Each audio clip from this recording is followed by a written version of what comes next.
আজি হৈছে খেল মহাৰণৰ কাৰণে গুৱাহাটীলৈ অহা দ্বিতীয় দিনা। ৰাতিপুৱাই সোনকালে শুই উঠিলোঁ কাৰণ আজি আমাৰ ছোৱালীৰ আণ্ডাৰ এভভ আৰু ল'ৰাৰ এভভৰ খেল আছে বুলি কোৱাৰ কাৰণেই আমি যিমান পাৰে সোনকালে উঠি গা পা ধুই যাবলৈ ওলালোঁ ৰুমৰ পৰা।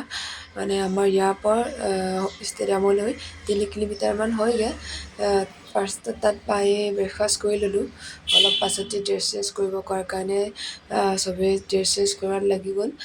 আজি আমাৰ ফাৰ্ষ্ট গেমটো আছিলে মৰিগাঁও ডিষ্ট্ৰিক্টৰ লগত।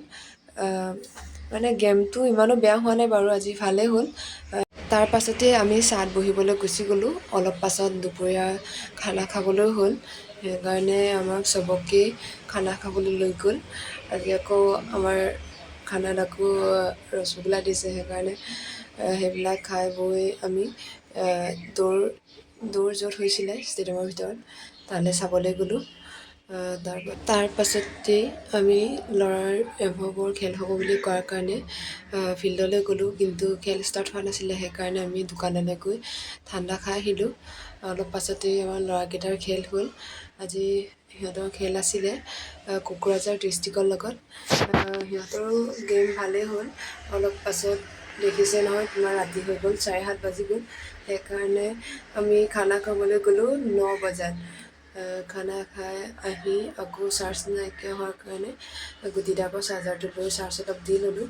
এয়া 11টা বাজিবলৈ হ'ল। এতিয়া সৰু আমাৰ আণ্ডাৰ 17ৰ ছোৱালীৰ খেল নগাঁও ডিষ্ট্ৰিক্টৰ লগত হৈছিলে। তাৰপিছত সিহঁতৰ গেম ষ্টাৰ্ট হৈছিলে আৰু, কিন্তু আমাৰ ভিতৰতকৈ বাহিৰত দেখিছেনে কিমান হুলস্থুল লগাই আছে চবেই। ইমান ফূৰ্তি কৰি আছে, মানে ছাপোৰ্ট মানে ফুল ছাপোৰ্ট কৰিছে। আমিও তাত চবেই বজাই আছোঁ আৰু ওচৰতে বহি।